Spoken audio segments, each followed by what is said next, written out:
El Señor esté con ustedes.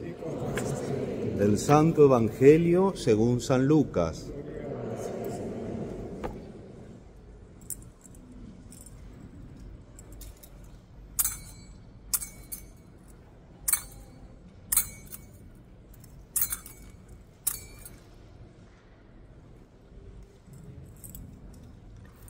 En aquellos días, María se encaminó presurosa a un pueblo de las montañas de Judea y entrando en la casa de Zacarías, saludó a Isabel. En cuanto ésta oyó el saludo de María, la criatura saltó en su seno. Entonces Isabel quedó llena del Espíritu Santo y levantando la voz exclamó: «Bendita tú entre las mujeres y bendito el fruto de tu vientre. ¿Quién soy yo para que la madre de mi Señor venga a verme? Apenas llegó tu saludo a mis oídos, el niño saltó de gozo en mi seno. Dichosa tú que has creído, porque se cumplirá cuanto te fue anunciado de parte del Señor». Palabra del Señor.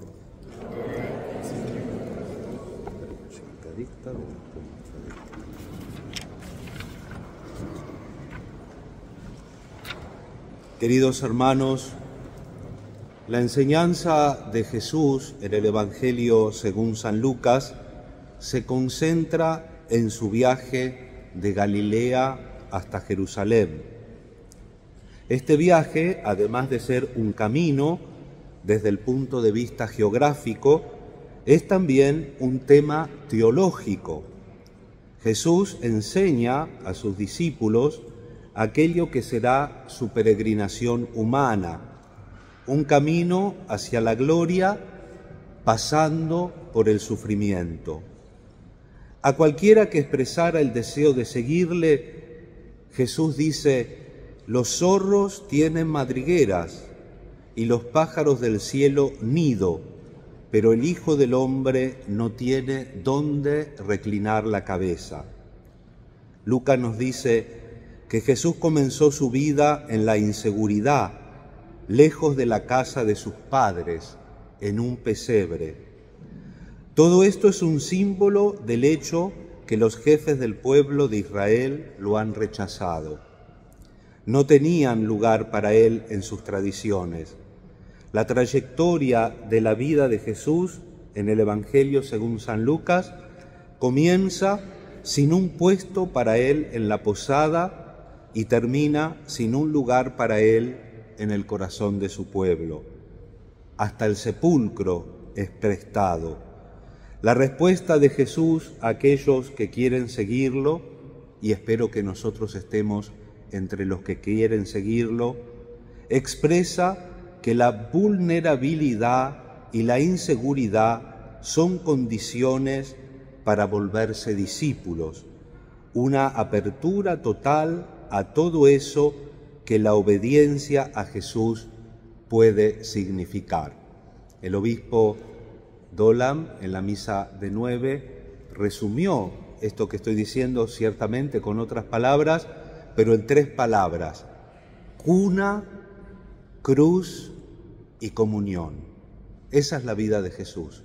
La cuna, la fragilidad de haber nacido entre nosotros con todas las carencias que nos podemos imaginar, la cruz, que es el destino de su vida y de la obediencia al Padre, como decía la segunda lectura, con la obediencia que reemplazó todos los otros sacrificios, ofreciéndose Él como único sacrificio de salvación.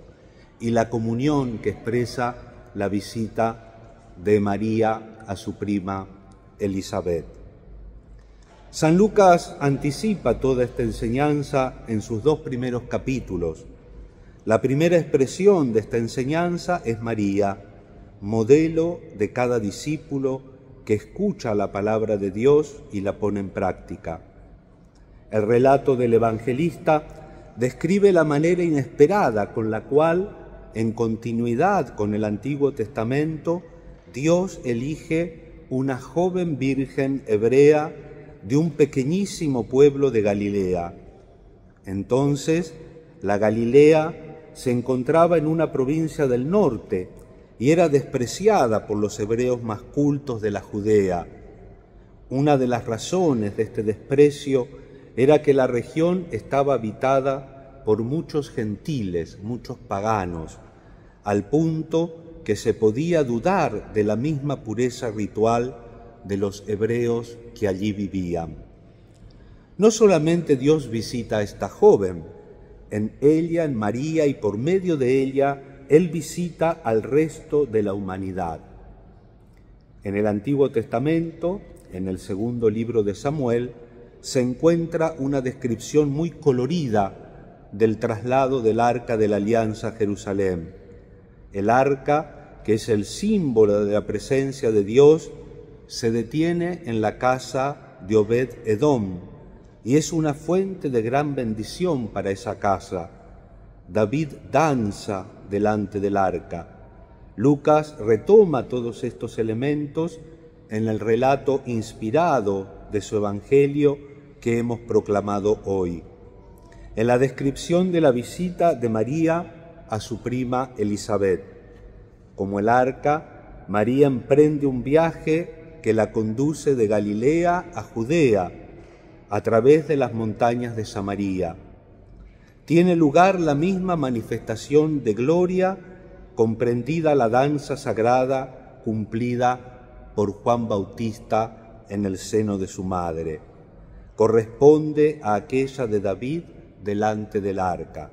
Y la exclamación de Elisabet, mientras saluda a María, reproduce casi palabra por palabra aquella de David cuando estaba delante del Arca de la Alianza.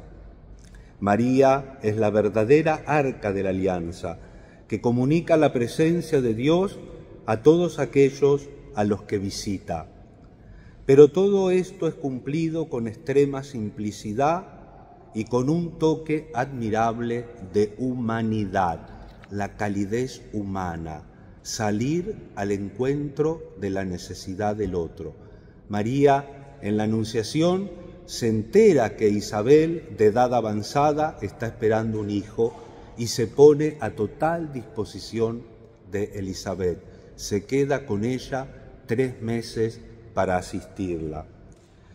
Todo esto es lo que debe estar presente en nuestro espíritu y en nuestro corazón cuando miramos el pesebre, el árbol, el abeto, que también es cristiano, si la Navidad tiene un contenido de fe y no es algo meramente sentimental e inmanente. El pesebre no debe ser simplemente otra expresión superficial del espíritu festivo de esta estación, sino un reclamo que Dios viene a nosotros para pedirnos que seamos discípulos y que caminar tras Él implica la aceptación del desafío de la pequeñez, de la vulnerabilidad y de la inseguridad. Curiosamente, solo aceptar el pesebre, el nacimiento, el lugar donde pusieron a Jesús, un lugar donde comen los animales, solo aceptar el pesebre en Cristo y en nosotros nos hace más firmes y más valientes en la fe, por lo tanto, en la vida de cada día. Y hermanos, permítanme que esto lo sintetice en una cosa muy práctica. Estamos por celebrar la Navidad. Muchos de ustedes posiblemente se encuentren con familia que no ven a menudo, algunos porque viajan, otras familias porque vienen, y tengamos ocasión de encontrarnos con otras personas. Salgamos al encuentro del otro, también al encuentro del otro si sentimos que nos hicieron algo, que faltaron a nosotros, que no tuvieron la delicadeza o la justicia necesaria para tratarnos. Es Navidad.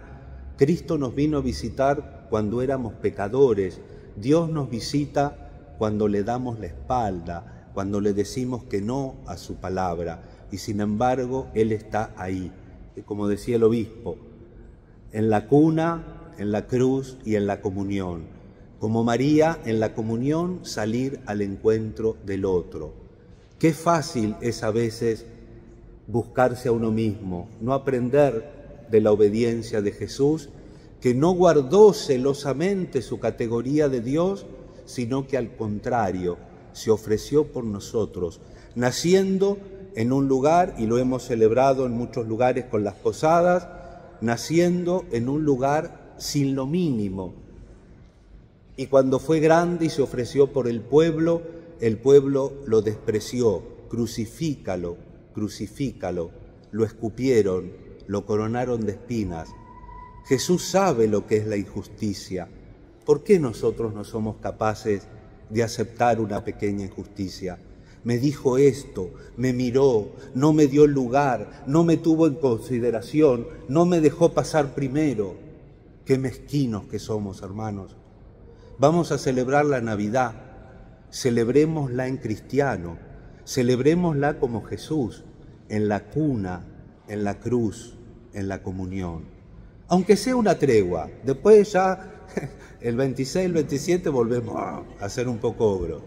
Pero démonos la tregua, démonos la posibilidad de olvidarnos algo que nos dijeron. Yo a veces cuando atiendo a alguien espiritualmente le pregunto, pero dígame, ¿cuándo pasó esto? Hace 20 años. Y me lo cuenta como si pasó ayer o antes de ayer. ¿Por qué nos cuesta perdonar? ¿Por qué tenemos esa costra en el corazón que no nos deja aprovechar la felicidad de la Navidad, la felicidad de una vida que nace? Hoy vamos a presentar en orden al bautismo a un niño que ha nacido en nuestra comunidad. Alegrarnos por la luz, alegrarnos porque Dios existe, alegrarnos por la verdad, sin preguntarnos por la utilidad, siendo generosos como Dios es generoso con nosotros, que nos da siempre una nueva oportunidad. A los que no vea, les deseo una feliz Navidad y celebremos en cristiano. Siempre hay motivos para celebrar la Navidad, aun cuando haya mucha oscuridad, porque como dice el prólogo del Evangelio de Juan, la luz brilla en las tinieblas. El hecho de que hay Emmanuel, el hecho de que Dios está con nosotros, es un motivo de alegría y de esperanza. Y si hoy estás en la oscuridad, con el nacimiento de Jesús tienes una chispa de su luz.